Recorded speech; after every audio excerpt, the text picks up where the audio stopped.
We are remaining on topic as always, Charles, discussing today some Biden administration. We're going to be talking about bullshit. How are you today, Charles? Well, it's amazing, Jason. I'm still very, very far away from, from HQ and from New York City and Manhattan and that land we stole from the Indians. I'm out here in the islands that we're going to tip over, the Endives. Yeah. I mean, the Just to correct Maldives. you slightly, Charles, we didn't steal the land from the Indians. It was Native Americans. But just to comment on the poster again for 1 second, I never saw this movie, so I don't really know anything about it other than it's got a funny title and it worked well. It's a great picture of Joe Biden looking stupid. Right. When has he ever looked smart? Yeah, good point. Fair enough. Yeah, he's one of these people, we all know him. These people who look stupid and are stupid. Yes. I mean, and sadly, there are people like that. There are other people who look smart and, in fact, are smart. There are people who look smart and are dumb as hell. This guy just looks stupid, and he is stupid, and he's dangerous. Frankly, he's incredibly dangerous, I and agree. even more dangerous are the people behind him pulling the strings connected to what's left of his mind. Yeah. And, we're going to be talking quite a bit today about the Twitter files, the FBI, all kinds of different things. But of course, we've mentioned many times during the course of your trip that while you're outside the United States, it's even more important that we are erring on the side of caution with regard to the incredible censorship regime that's been sort of rolled in all around the world, but most surprisingly here in the United States. So in an effort to sort of mitigate that, you and I have been doing these shows in the First Amendment Forum. And people who want to watch can join us on subscribestar.com/crowdsourcethetruth, patreon.com/crowdsourcethetruth. And now, Charles, people can also join on odyssey.com. It's really an exciting new platform that has afforded me the opportunity to preserve a lot of the videos that have been deleted by YouTube and some of the other platforms that allow these videos. If people want to become members, they can just tap on the membership tab, and for either $4 a month or $10 a month, plus a nominal fee, people can support this show, they can support Odyssey, independent journalism. And Charles, you know what? I don't really like tooting my own horn, but it's just becoming increasingly clear every day that you and I and the other co-hosts on Crowdsource the Truth are just orbiting around what appears to be so important. The information that we are discussing and have been looking at for more than 5 years seems so directly related to everything that's coming out in these Elon Musk Twitter files. What do you think? Yeah, I think those are some excellent points and toot away. I can hear it all the way here in the Endives, which did not tip over, by the way. Yeah. But what I would say to you, and my dad, who spent a many decade career and still is a scientist, though he's retired, is fond of saying that when we think about technology, there's advances in technology. There's nothing all that novel about using new technology to do something that you used to do with an old technology better. That's not all that novel. But if you can use new technology to produce something for an audience, in this case, that the audience has never had before, that truly is novel. And when we started on this, I had done, I'm not bragging or anything, but I'd done a fair number of traditional media interviews on whether it's on Fox or Bloomberg Television, CNBC, or radio or print or whatever. And what I found in the previous subject matter exercises that I've worked on is that all of those formats, including books, don't give you the ability to do the kind of deep dive in a chronology the way we have done since June of 2017. Because this has really been a test of a series of working theories.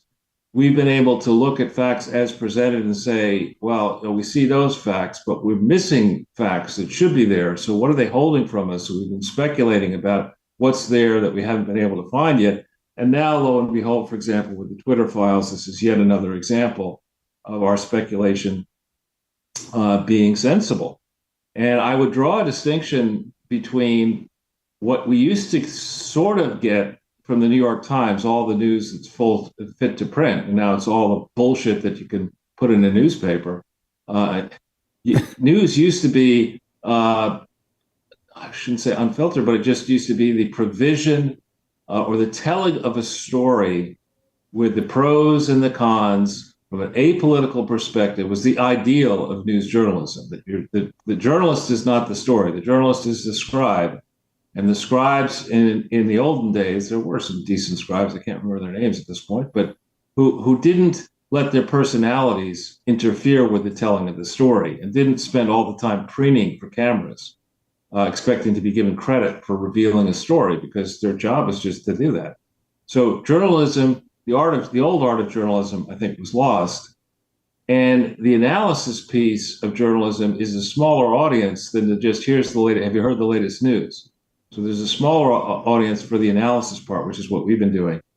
And we began, I think, on this at a time where it was crucially important. I hope history will show it was useful for us to do the type of analysis we did and are doing to show a wider audience, a constrained audience now, but over time, a wide audience, just how important the context is and why you should care about what these unelected, faceless, excuse my language, it's a technical term, scumbags are doing to destroy some of the long settled principles that are laid out in the wonderful document, Constitution, that attempted to create three co-equal branches of government, attempted to preserve hard-won liberties that were enshrined in the Constitution, the Bill of Rights. This has been frankly, a very dangerous struggle, and to tell it properly, to tell the elements of it, we've had to break the struggle apart and talk about this strand and another strand and a related strand. We started with the Clinton Foundation, or really with how charities are used to bribe people, to steal money, to finance lifestyles of people who don't deserve to live like potentates, but have become expected to it, having been elected presidents or monarchs or whatever around the world. So we've used YouTube and other vehicles that you mentioned in the intro to spread these, to try to spread these videos far and wide. And initially, the trajectory that we were on, if one were to do an actual news account or a documentary about what we've done, the trajectory we initially found ourselves on was, headed to Mars. We were going to beat Musk to Mars in terms of the number of viewers that were added each broadcast, the number of views that we got, engaged views that we got in the first 24 hours, off the charts compared to bigger budget operations in media, and especially off the charts compared to the moronic press conferences of Trump critics and now the Biden administration, which don't really get much of a following at all. So I think the other side said, wait a minute, we have got to clamp down on this crap. We can't let these guys get out there. And they've been doing their level best to try to stop us and you alone with your other co-hosts from crowdsourcing the truth. The truth is essential. The truth has been buried by the Washington Post and by the New York Times and by the mainstream media and the now dead magazines that used to be so important, Time and Newsweek. So this is a very consequential battle. I think more and more folks are hanging on what you and I say in these broadcasts. It's a pity that we now have to do it on the First Amendment forum. But I would say to the people who got accustomed to watching it for free on YouTube, you've had 5 years or longer, actually, I think, of a lot of free content. And now it's important to dig into your pockets and support Jason. This money goes to him, not to me, and I don't need the money or want the money. It's important that I think people really reach in and support Crowdsource the Truth, because it's a good cause, and the truth is out there. It needs to be. You're not going to find the truth at Yale University or Harvard University. You're not going to find it at Columbia. You're not going to find it in the newsrooms or the editorial rooms at the big places. They're sitting on the truth Because the truth about what's happened to each of us, we know since 1989, we're all a lot worse off in this era of unregulated globalist plunder. And the people who've been doing the plundering and benefiting from it, the security services, the journalism firms, the multinational corporations, these podunk politicians, the Bidens, the Clintons, the dynastic political families, they don't want you to see the enormity of what they've done to us. But it's too late for that. I believe the truth is now becoming known. People are very suspicious, and rightly so, about truths we couldn't even discuss, supposed truths, back in March of 2020. And I will go into that a little bit in the First Amendment forum for fear of getting kicked off. So with that, Jason, I think there's a tremendous amount of stuff to talk about. We need to sadly think about the bullshit that comes from the Biden administration, and it really is just monumental flows. You know, New York City waste-sized streams of bullshit that come on an hourly basis out of this administration. It's just amazing. Yeah. And I mean, you know, for anybody, first of all, Charles, thank you for saying that. And just for anybody who is familiar with this film, this is a rare occasion where the content of the film doesn't actually have anything to do with what we're going to talk about today. It was just a funny name, and, you know, people expecting us to talk about Jack Nicholson or anything having to do with that movie. We're not planning to do that. But you've touched on a lot of really important things, Charles. And I mean, we've heard from people in the past how it appears that there is this sort of self-manifested fourth branch of government that perhaps is not co-equal. It's the intelligence community. And what it has done is not enshrined in the Constitution as the three other branches are.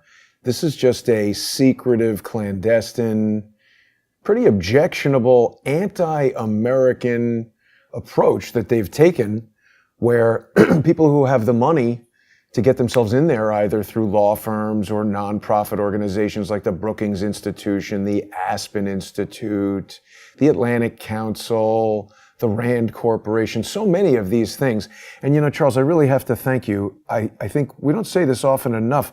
You've been such a valuable and powerful mentor to me in the world of investigating financial crimes, something that I still know very little about, but I'm just scratching the surface, and I knew nothing before you and I started working together. Even the cursory knowledge that I've obtained from our interactions has enabled me to go in and just sort of approach these things from vectors that would have never occurred to me before. And then that, combined with my unique personal perspective that allows me to see things that perhaps other people looking in the same areas might not, I think have really led us to some important breakthroughs that are going to crack this case. And I know I'm speaking with what sounds like undue confidence, but I don't think it is undue, because the nature of the evidence that we're looking at is so strong and so compelling. I don't see how the guilty will be able to resist it if we are granted the opportunity to present it in a forum where people who have the ability to actually do something will see it. Right.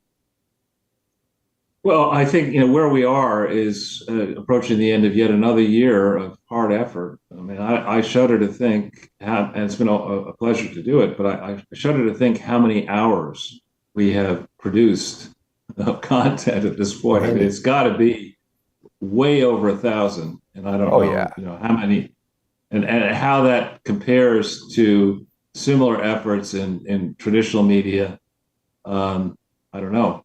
One thing I would say, just as testament to the opening, maybe we'll come close to closing before we get into the First Amendment forum, is that in the beginning, when somebody said, "Hey, this Jason guy, what are you doing with him? You're not doing podcasting, are you?" It was like podcasting. You'd say that derisively. That's just, you know, that's somebody down in, you know, his basement. That'll never be relevant. And I won't say where, but in a major city at the opening of this 33-day tour. Is it 33 days? Yeah. Oh my God. Yeah, I think so. Yeah. Approximately. Okay. Right about 33. But anyway, along the way, in one of the main places that I stopped, I was in a restaurant, and the form of entertainment that they had was it was a fancy place, actually, a major place in one of these big cities.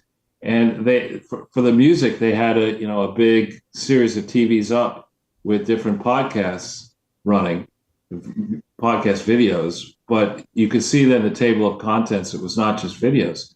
And I think, and then in what more than a number of the different hotels that I've stayed in addition to the option of having TV broadcasting, you had YouTube as a real Right. option that you could watch. And I think more and more people are doing that. And when you get into our stuff, or even not our stuff, it's amazing whether you're using your own device or some other device, how much relevant, earth-shaking stuff comes up with our stuff.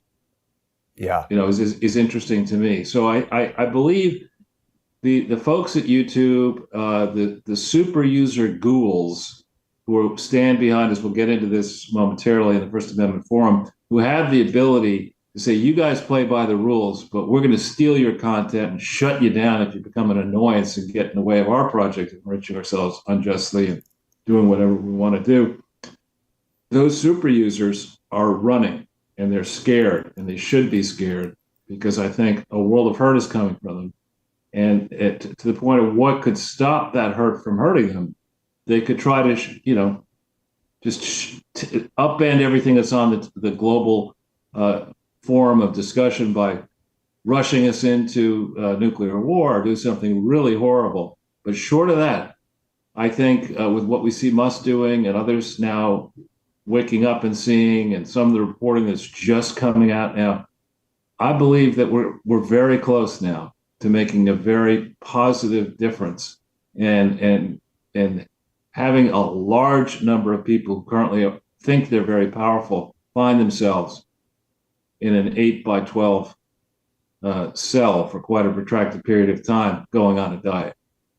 Hopefully not that large, Charles, but not to frighten people, I do feel that you've just pointed out a pretty significant risk, because I have known personality types who, when they're close to the end game of something that they shouldn't be doing, they become desperate and do things that are detrimental even to themselves, because they're just not able to think clearly, and they see that they're losing, and they don't think that an alternative where everybody loses is any worse than them losing. And I'm fearful of that potential outcome. But again, we don't want to unduly excite people about things that hopefully will not happen.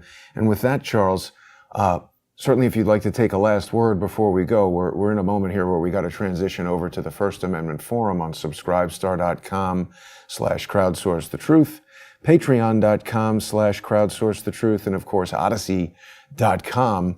Anything you'd like to say before we make our way over there, Charles? Let's go down that yellow brick road.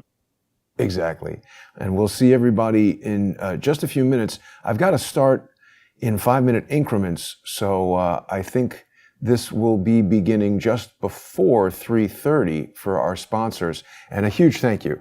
I know I say this almost every show, but it's because I cannot thank the sponsors of the show enough. It's just beyond question that I would have fallen out from doing this years ago, and that is exactly what the opposition to Crowdsource the Truth wants. So if you value this show and the information that is being brought forward through it, please become a sponsor. We'll see you in just a few